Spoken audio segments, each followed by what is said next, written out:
Alright guys, and welcome to today's video. Now, since it is the end of the year or the start of a new one, depending upon when you're watching the video, I thought I would share with you some of the biggest lessons which I learned in 2019. It was one hell of a year. It was a successful one, productive one, enjoyable one, but mistakes were made and lessons were learned. So I've had a little think, sit down, and I've come up with 5 of the biggest lessons which I learned in 2019. Starting off in no particular order, lesson number 1, that is to trust your gut instinct. Okay, hopefully you know what I mean by that. Your gut instinct is this little voice you have in your head, this feeling inside of you. You can't really explain it, but it's there. And from my experience, the majority of the time it has actually been right. It's not always been right, but the majority of the time it's right.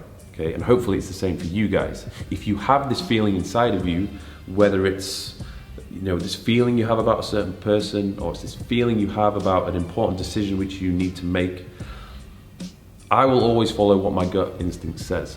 Lesson number 2, and that is to secure the bag. Now, by secure the bag, I mean you need to ensure that the money's coming in. You need to ensure that you are progressing within your career. For me, my top focus is to ensure that I am progressing, that I keep progressing on a year-to-year basis. Now, the problem is, when it comes to your career, you don't want it to completely take over your life, okay? To live a fulfilling and enjoyable life, you also need to devote a lot of time to family, to friends, to your partner. Maybe you've got kids, okay? Maybe it's vacation time, going out and socializing, whatever it might be, you've got to devote times to other aspects of your life as well. But the important thing which I learned is that you can't party too much, and you can't have too much leisure time, okay? Particularly in 2019, I feel as though there was many instances where I did kind of let relationships or socializing or traveling almost overtake that goal of me trying to progress in my career. And ultimately, because I devoted more time to doing those things, I did see either a drop in revenue or I just didn't reach the goals which I had set for myself. So yes, the important thing is you need to live a balanced life, but don't let those things overtake your ultimate goal of progressing within your career. The next point, and that is, if you want something badly enough, you will figure out a way of getting it, okay? Everybody has goals. I have goals, you have goals, or you should have goals. If you don't, then maybe you should set some goals for yourself. But ultimately, most people have a full list of goals, what they would like to achieve.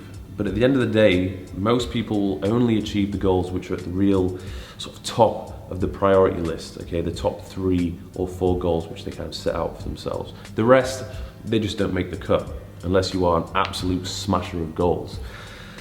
If you don't meet those goals, say for example me, 2019 there was goals which I didn't achieve, and I'm not like annoyed with myself. I've just come to the understanding that they weren't as important as some of the other goals which I'd set out for myself. And that is something which you just need to come to terms with. I've tried to make sure that now whenever I don't accomplish something, I don't blame it on other things. I don't blame it on, other circumstances or other people. At the end of the day, it's me and me not wanting it badly enough that I didn't make it happen. If you don't want it badly enough, most of the time it's just not going to happen for you. So write down a list of what do you really want from 2020.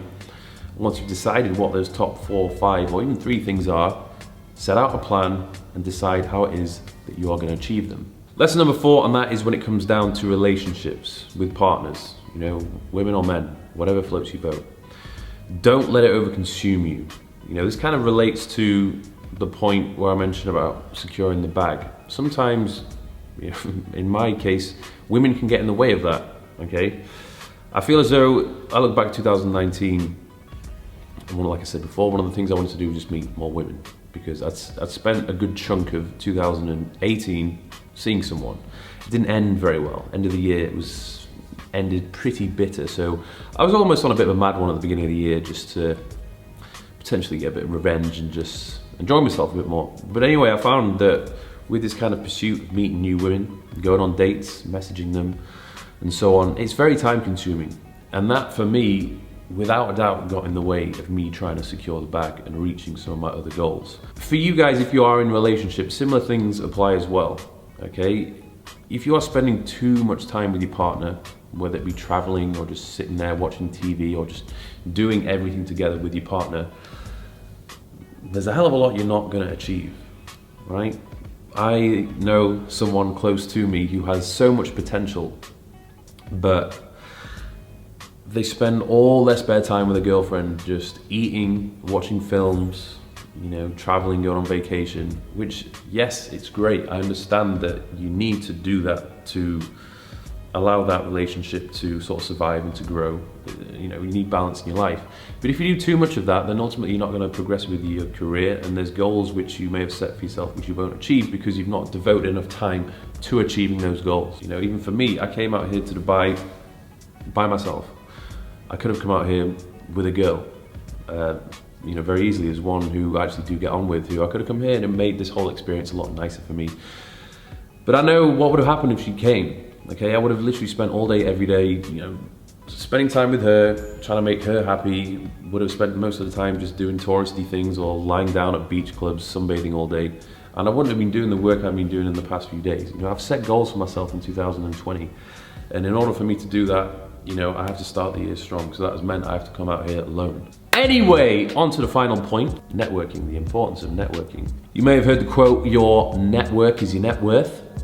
I think that's a pretty cool quote. I like that. I do believe there's quite a lot of validity to that. And in 2019, I definitely made the effort of trying to network with people more.